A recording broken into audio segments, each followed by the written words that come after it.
चीज़ का यूज़ अगर आप अपने अपराजिता के प्लांट्स पर कर लेते हैं तो ये आपके अपराजिता के प्लांट्स की रुकी सिरुकी ग्रोथ को शुरू कर देगी।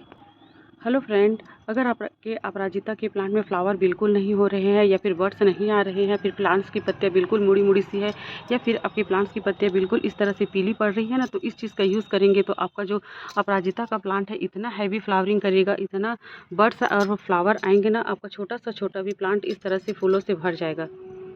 यह आपके अपराजिता की प्लांट की रुकी ग्रोथ को शुरू कर देगी। तो देखिए फ्रेंड्स, हमारा अपराजिता का प्लांट जो है ना बहुत हैवी फ्लावरिंग वाला प्लांट होता है। ये छोटा से छोटे पॉट में भी आसानी से लग जाता है। तो देखिए, अगर आपने भी अपना अपराजिता का प्लांट इस तरह से छोटे पॉट में लगाए हैं ना, तो आपको इसमें समय समय पर खाद और फर्टिलाइज़र देने की बहुत ज़्यादा ज़रूरत होती है, क्योंकि हमारा जो प्लांट है ना इस तरह से एक ही मिट्टी में लगा रहता है। तो इसकी उर्वरक क्षमता को बढ़ाने के लिए हमें बदल बदल कर 15-15 दिन में खाद और फर्टिलाइज़र देने की ज़रूरत पड़ती है। तो आप अपराजिता के प्लांट को ना इसकी कटिंग से भी लगा सकते हैं, लेकिन ये बारिश के समय ही अच्छे से ग्रो करता है। और अगर आप इसे सर्दियों या गर्मियों में लगाना चाहेंगे ना इसकी कटिंग को, तो ये अच्छे से लग नहीं पाता है। तो देखिए फ्रेंड्स, इसकी बीज को भी आप अच्छे से ग्रो कर सकते हैं। तो देखिए इस तरह से इनकी फलियाँ बन जाती है, इससे भी आप इस प्लांट को लगा सकते हैं और बारिश के समय में ना ये जल्दी से ग्रो हो जाता है। तो देखिए इसकी केयर हमें कैसे करनी है। इस तरह से जो फलियाँ बन जाती हैं ना, उन फलियों को आपको निकालते रहना है। अगर आप इन फलियों को नहीं निकालेंगे ना, तो ये आपके प्लांट्स की एनर्जी को लेते रहेंगे और आपके प्लांट्स पर फ्लावर बिल्कुल आने नहीं देंगे। तो आपको क्या करना है, इन फलियों को निकाल कर फेंक देना है, या फिर आप इसका बीज बनाना चाहते हैं ना, तो इसी में इनको पकने देना है, उसके बाद ही इसको निकालना है। लेकिन आपको बहुत सारी जैसे इस तरह से फलियाँ हो जाती हैं ना, तो इतने सारी फलियाँ आपको रखना नहीं है, इसको आपको निकालते रहना है।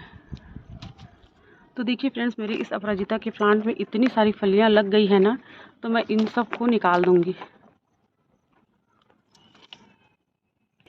तो देखिए इस तरह से जो सूखे फूल होते हैं ना, उनको भी आपको निकालते रहना है। तो मैं जो खाद बताने वाली हूँ ना अपराजिता के प्लांट के लिए, वो इतना बेस्ट खाद है ना। अगर आपके प्लांट्स के में कीड़े मकोड़े या फंगस वगैरह हो गए हैं ना, तो इसका स्प्रे कर देने से जो कीड़े मकोड़े हैं, फंगस है ना, वो ख़त्म हो जाते हैं। और इस तरह की जो पीली पत्तियाँ होती हैं ना, उसको भी ये जो फर्टिलाइज़र है बिल्कुल ठीक कर देगा।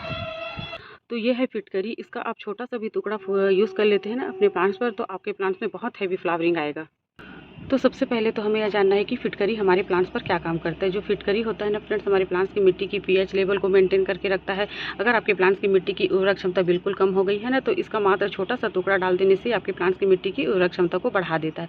अगर आपके प्लांट्स की पत्तियाँ पीली पड़ रही हो या फिर आपके प्लांट्स पर कोई ग्रोथ नहीं हो रही हो ना, तो ये जो है ना वो आपके प्लांट्स की ग्रोथ को शुरू कर देगी। तो आप देख सकते हैं कि मेरे अपराजिता के प्लांट पर कितनी हैवी फ्लावरिंग हो रही है, और मेरे को घर में आसानी से जो मिलने वाली चीज़ है उसी का यूज़ करके मैं अपने प्लांट्स पर हमेशा यूज़ करते रहती हूँ, ताकि मेरे प्लांट्स में इसी तरह से हैवी फ्लावरिंग आते रहे। तो देखिए इसके लिए आपको 1 रुपया भी खर्चा करने की ज़रूरत नहीं है, और घर में रखी चीज़ों का यूज़ करके हम अपने प्लांट्स पर इस तरह से हैवी फ्लावरिंग पा सकते हैं। तो देखिए फ्रेंड्स, अभी भी आप अपराजिता के प्लांट को नर्सरी से लाकर लगा सकते हैं, इसके बीज को भी ग्रो कर सकते हैं। ये अभी आसानी से अच्छे से ग्रो हो जाएगा।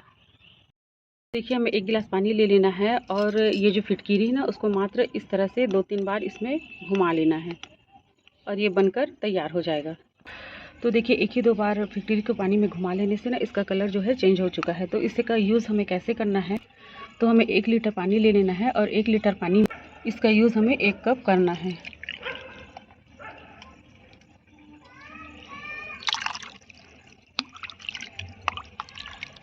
तो ये जो फर्टिलाइज़र बनकर तैयार हुआ है ना, हमारे 2-3 प्लांट के लिए पर्याप्त है, और 1 ही कप मात्र हमारे प्लांट को फूलों से भर देगा।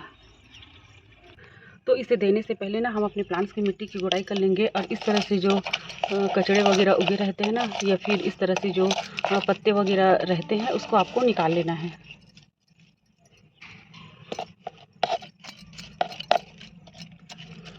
तो देखिए कोई भी जब हम खाद अपने प्लांट्स पर की मिट्टी में डालते हैं ना, तो प्लांट्स की मिट्टी में हल्की सी नमी होना चाहिए। कोई भी खाद या फिर फर्टिलाइज़र सूखी मिट्टी में डायरेक्ट नहीं डालना चाहिए। प्लांट्स की मिट्टी में हल्की सी नमी होना चाहिए। तो देखिए इसको इस तरह से दे देना है। तो देखिए इसका यूज़ ना हमें 1 ही कप अपने प्लांट्स पर करना है, और 1 ही कप हमारे प्लांट्स के लिए पर्याप्त है। वीडियो अच्छा लगा होगा तो लाइक करना। अगर आप मेरे चैनल में नए हैं तो सब्सक्राइब ज़रूर करना। Thank you friend.